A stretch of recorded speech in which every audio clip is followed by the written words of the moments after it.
बिस्मिल्लाहिर्रहमानिर्रहीम। सामीन मुकर्रम, आज हम जिस मौजू पर बात कर रहे हैं, आज का जो हमारा टॉपिक है, आज का जो हमारा उन्वान है, वो इस मौजू पर है कि अहराम किस सूरत में बांधना चाहिए, अहराम कहाँ से बांध कर उम्रे पर या हज पर जाना चाहिए।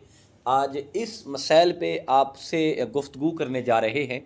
आज हम आपको बताने जा रहे हैं इंशाअल्लाह अज़ीज़, अगर आप सुनेंगे तो इसका आपको बहुत बड़ा फ़ायदा होगा, क्योंकि हर बंदा दर्द दिल रखने वाला, शौक़ रखने वाला, तमन्ना रखने वाला, हर मोमिन, हर मुसलमान की एक ख्वाहिश होती है कि मैं उम्रा करूं, मैं हज करूं, मैं अल्लाह रब्बुल इज़्ज़त के घर की ज़ियारत करूं, कमली वाले आका ताजदार मदीना सल्लल्लाहु ताला अलैहि वसल्लम के मैं रोज़े की ज़ियारत करूं। यानी हर मोमिन दर्द दिल रखने वाला, मोहब्बत रखने वाला, प्यार रखने वाला, वो ये तमन्ना रखता है, ये ख्वाहिश रखता है। लेकिन इस मसाइल पे कुछ ऐसे मसाइल हैं जो हमें आगाह नहीं होते, हम किसी से पूछते नहीं हैं, हमें इल्म नहीं होता। तो आज अहराम बांधने की जो सूरतें हैं हम आपको बता देते हैं। इंशाअल्लाह अज़ीज़, अगर आप सुनेंगे तो इसका आपको बहुत बड़ा फ़ायदा होगा। तो देखिए, सबसे पहली बात तो ये है, बाज़ औक़ात लोग कहते हैं कि अगर हम घर से ही ये अहराम वाली चादरें पहन लेंगे तो इसका शरई क्या हुक्म होगा। तो यकीनन याद रखें कि आप अहराम वाली चादरें तो पहन सकते हैं, लेकिन आप अहराम की नीयत नहीं कर सकते, अहराम की नीयत नहीं करेंगे। क्योंकि अगर आप अहराम की नीयत करके घर से ही आपने चादरें पहन ली तो उसमें यकीनन याद रखें कि आपके रिश्तेदार हैं, आपको मिलने आते हैं, तो वो खुशबू लगा के चले आते हैं, या आपको बहुत से फूल यानी कि वो पहनाए जाते हैं।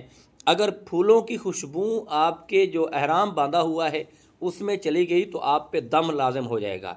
और इसी तरह आप अगर किसी ने खुशबू लगाई हुई है, बहुत तेज़ है, अगर उसने आपके साथ मुसाफ़ा किया, आपके मिला है, तो अगर वो खुशबू अहराम की हालत में अहराम की चादरों में मस हो गई तो यकीनन फिर आप पर दम लाज़िम हो जाएगा।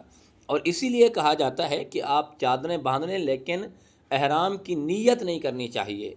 नीयत आप तब जाकर करें जब आप सफ़र के लिए रवाना हो जाएं, जब आप जहाज़ में बैठ जाएं, बैठने के बाद अब जाकर ये जो नीयत है अहराम की वो नीयत करें। नीयत करने के बाद आगे वाला जो सफ़र है आपका वो सफ़र तय करें।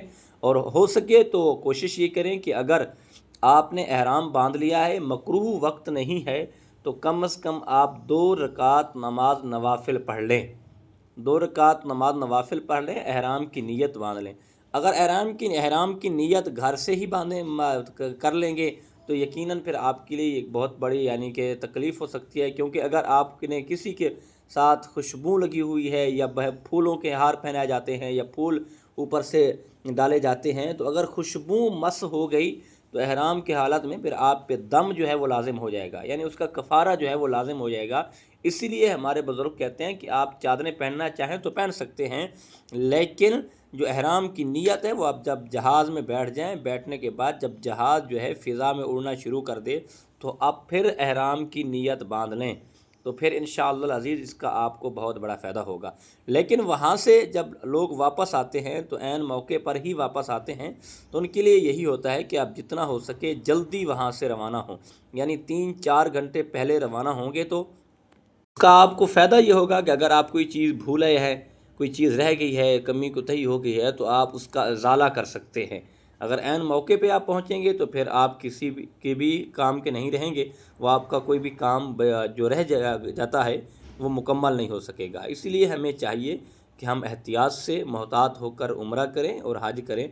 अल्लाह पाक हम सबको हज और उम्रे की सआदत नसीब फरमाए। अल्लाह हम सब का हामी व नासिर हो। वमा तौफ़ीक़ी इल्ला बिल्लाहिल अलीय्यिल अज़ीम।